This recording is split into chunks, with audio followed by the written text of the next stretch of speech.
Salah satu yang menarik dari materi tentang ketidakpastian pengukuran adalah dalam sebuah pengukuran kita tidak pernah tahu berapa nilai sebenarnya dari hasil pengukuran itu.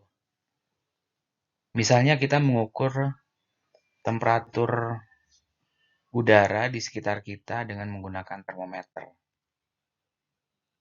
Angka yang tertera pada alat ukur, apakah itu menunjukkan nilai yang sebenarnya? Kita tidak pernah tahu.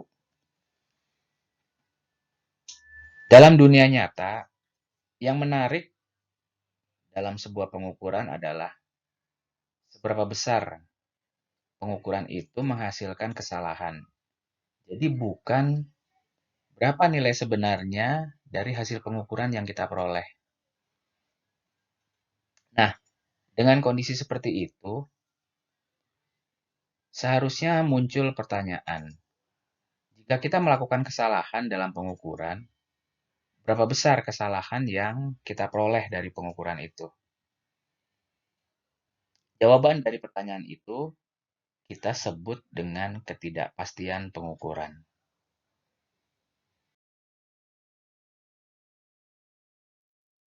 Kesalahan dalam pengukuran berasal dari beberapa sumber. Misalnya berasal dari alat ukur, kemudian bisa juga berasal dari teknik pengukuran atau cara pengukuran yang kita lakukan. Kemudian sumber kesalahan juga bisa berasal dari orang yang melakukan pengukuran itu. Dari sumber-sumber kesalahan ini, maka pengukuran pasti akan menghasilkan ketidakpastian. Contoh dari ketidakpastian dalam pengukuran bisa kita lihat pada alat ukur yang kita gunakan. Misalnya pada alat ukur analog, besarnya ketidakpastian bisa kita prediksi, yaitu bernilai setengah dari skala terkecil. Coba Anda lihat, pada slide ini terdapat sebuah pressure gauge. Kalau Anda melihat skala terkecil dari angka-angka yang ada pada pressure gauge itu, kita melihat dalam satuan bar, skala terkecil adalah 0,5 bar. Sedangkan dalam satuan PSI, skala terkecil adalah 5 PSI. Dengan mengacu pada ketentuan bahwa ketidakpastian adalah setengah dari skala terkecil, maka dalam satuan bar, ketidakpastian bernilai setengah dikali setengah bar, atau menjadi 0,25 bar. Sedangkan dalam skala PSI,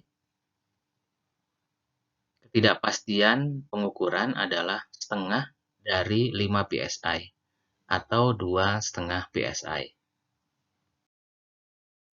Pada kasus lainnya, yaitu pada alat ukur yang menggunakan skala digital, seperti yang ada pada gambar di bawahnya, ketidakpastian pengukuran bisa dilihat dari angka yang ada di paling belakang. Jadi kalau kita melihat angka yang ditunjukkan 27,8, ketidakpastian dari pengukuran yang menggunakan skala ini bisa saja 0,1 derajat atau 0,2 derajat. Kenapa angka 0,3 derajat tidak menyatakan nilai ketidakpastian? Kenapa harus 0,1 atau 0,2? 0,1 atau 0,2 jika dilipatkan atau diurutkan, maka akan menghasilkan nilai 0,8. Sedangkan 0,3, kelipatan dari 0,3 tidak akan menghasilkan nilai 0,8. Kelipatan dari 0,3 adalah 0,3, 0,6, 0,9. Sedangkan angka yang ditunjukkan oleh alat ukur itu 27,8. Tidak mungkin alat ukur itu menghasilkan 27,9 jika ketelitiannya atau ketidakpastiannya 0,2. Sedangkan jika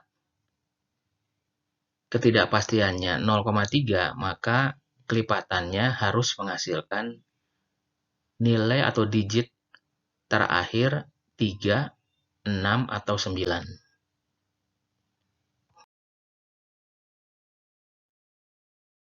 Pengukuran suatu objek atau pengukuran suatu variabel biasanya dilakukan dengan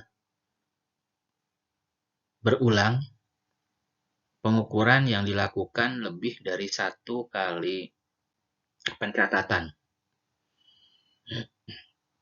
Jika kita melakukan pengukuran berulang itu, maka bagaimana cara untuk menyatakan nilai ketidakpastiannya? Yang bisa dilakukan adalah setelah kita mencatat hasil pengukuran berulang tadi, maka dari hasil yang didapat, kita harus merata-ratakan hasil pengukuran berulang itu. Kita mendapatkan nilai rata-rata. Kemudian, tidak cukup hanya menghitung nilai rata-rata. Langkah selanjutnya yaitu menghitung nilai ketidakpastiannya. Nilai ketidakpastian dihitung dengan rumus setengah dikali angka maksimum dikurangi angka minimum. Kemudian, dalam menyatakan hasil pengukuran yang kita peroleh tadi, yaitu dengan menuliskan rata-rata hasil pengukuran plus minus nilai ketidakpastiannya. Kita lihat sebuah contoh, misalnya dalam pengukuran sebuah meja, mengukur dimensi meja, mendapatkan hasil pengukuran berulang 1561 hingga 1562. Terdapat 6 kali pengulangan pengukuran. Dari 6 pengukuran itu, kita dapatkan nilai rata-ratanya, yaitu dengan menjumlahkan seluruh hasil pengukuran dibagi dengan jumlah data, diperoleh 1562,5 mm. Dari 6 kali pengukuran itu,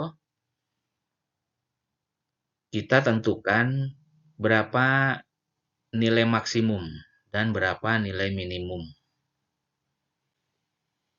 Kemudian kita hitung nilai ketidakpastiannya, yaitu setengah dikali nilai maksimum dikurangi nilai minimum, didapat 1,5 mm.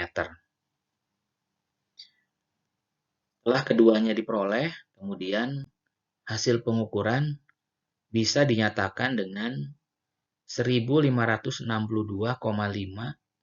plus minus 1,5 mm. Dari nilai rata-rata dan nilai ketidakpastian yang telah kita hitung tadi, sekarang kita bisa melihat bahwa hasil pengukuran yang kita lakukan berada di antara nilai 1561 hingga 1564. Nilai sebesar 1561 ini didapat dari nilai rata-rata dikurangi dengan nilai ketidakpastian.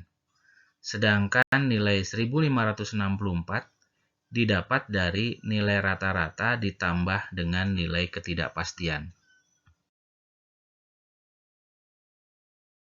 Dalam pengukuran, terdapat dua definisi error atau kesalahan, yaitu yang pertama kesalahan random atau kesalahan acak, atau disebut random error. Kemudian yang kedua adalah kesalahan sistematik atau systematic error. Saya akan menjelaskan. Random error adalah kesalahan yang tidak terkendali dalam pengukuran. Misalnya pengukuran yang dilakukan oleh orang yang berbeda. Kita tidak bisa mengendalikan kedua orang tadi harus melakukan pengukuran yang sama. Pengukuran yang dilakukan oleh dua orang berbeda akan menghasilkan hasil yang berbeda karena mungkin saja teknik yang dilakukan berbeda ataupun respon saat membaca hasil pengukuran berbeda.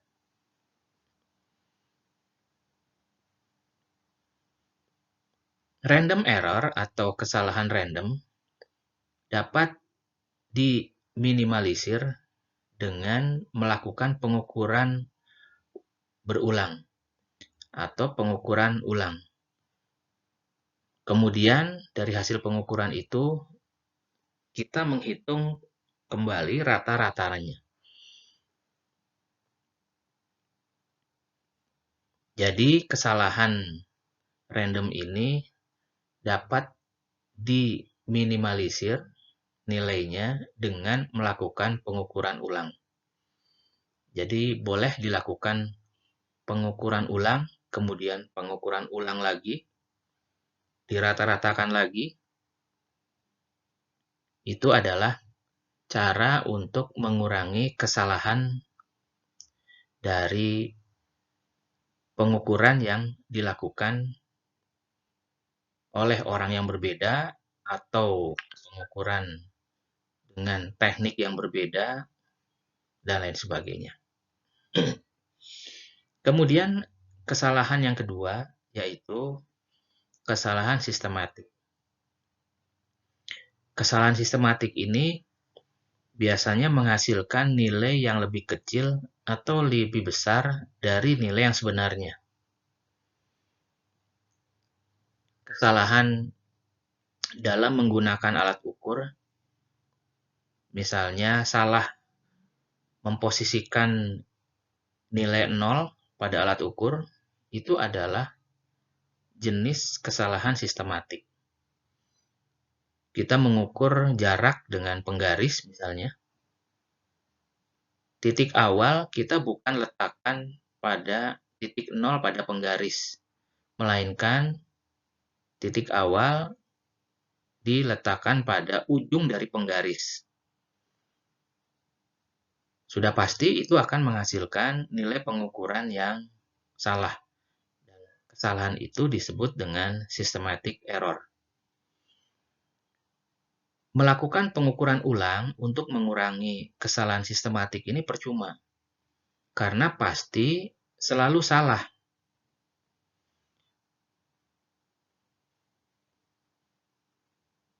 Agar terhindar dari kesalahan, maka setting titik 0 selama pengukuran harus dilakukan dengan benar.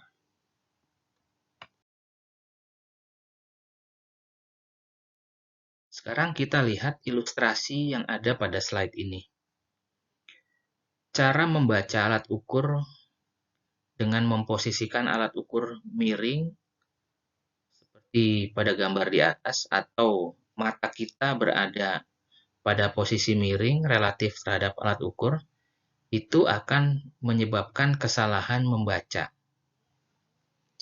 Kesalahan membaca itu akan menghasilkan random error atau kesalahan random. Jadi, agar terhindar dari kesalahan atau untuk meminimalisir kesalahan pembacaan tadi, alat ukur harus diletakkan dengan benar di hadapan mata kita. Kemudian, contoh dari kesalahan sistematik seperti yang ada di gambar di bawah, kita melihat alat ukur atau jarum pada alat ukur tidak menunjukkan nilai 0 saat kondisi awal. Pada gambar bawah sebelah kanan, ada dua ilustrasi alat ukur yang berbeda, yaitu jarum tepat menunjukkan di angka 0, sedangkan yang gambar sebelah kanan, jarum tidak menunjukkan pada posisi 0. Kita bisa pastikan bahwa alat ukur yang sebelah kanan itu pasti akan menghasilkan systematic error karena kesalahan dalam mengeset nilai 0 dari jarum penunjuknya.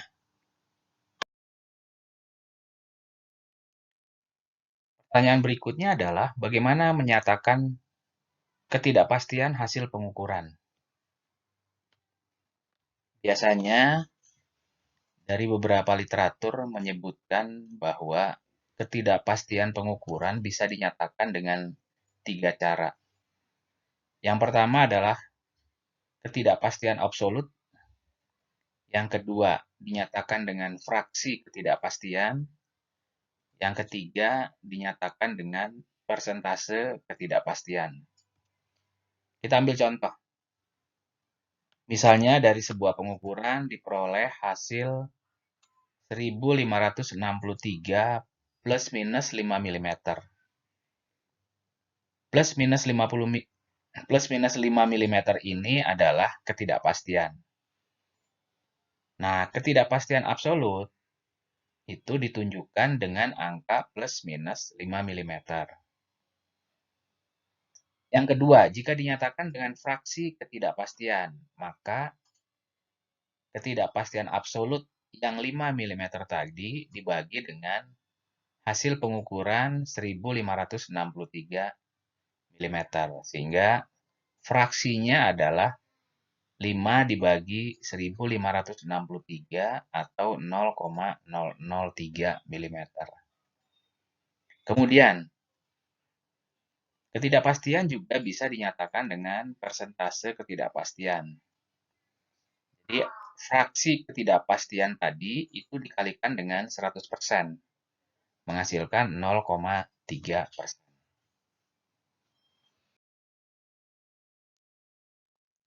Data hasil pengukuran umumnya dilanjutkan dengan mengolah data tersebut, yaitu dengan memasukkannya ke dalam sebuah rumus atau persamaan. Akibat dari memasukkan atau mengolah data ke dalam sebuah persamaan, maka akan didapat rambatan ketidakpastian pengukuran. Rambatan ketidakpastian ini bisa berupa rambatan karena penjumlahan, pengurangan, perkalian, atau pembagian. Di dalam slide ini, saya akan menjelaskan bagaimana rambatan ketidakpastian pengukuran yang disebabkan oleh operasi penjumlahan dan pengurangan. Kita melihat jika suatu variabel dijumlahkan dengan variabel lainnya, variabel itu sudah dinyatakan dengan nilai ketidakpastiannya, maka Ketidakpastiannya dapat dihitung dengan menjumlah kuadratkan dari ketidakpastian masing-masing variabel.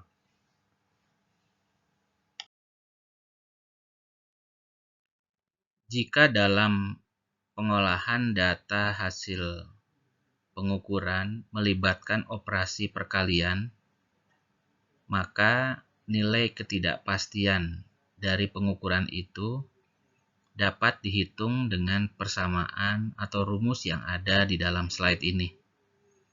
Misalnya, variabel A memiliki nilai X plus minus dx, sedangkan variabel B memiliki nilai Y plus minus dy. Dx dan dy adalah nilai ketidakpastian. Jika C sama dengan A dikali B, maka C bernilai sama dengan X dikali Y. Kemudian nilai ketidakpastiannya adalah dc per C sama dengan akar dx per x kuadrat ditambah dy per y kuadrat.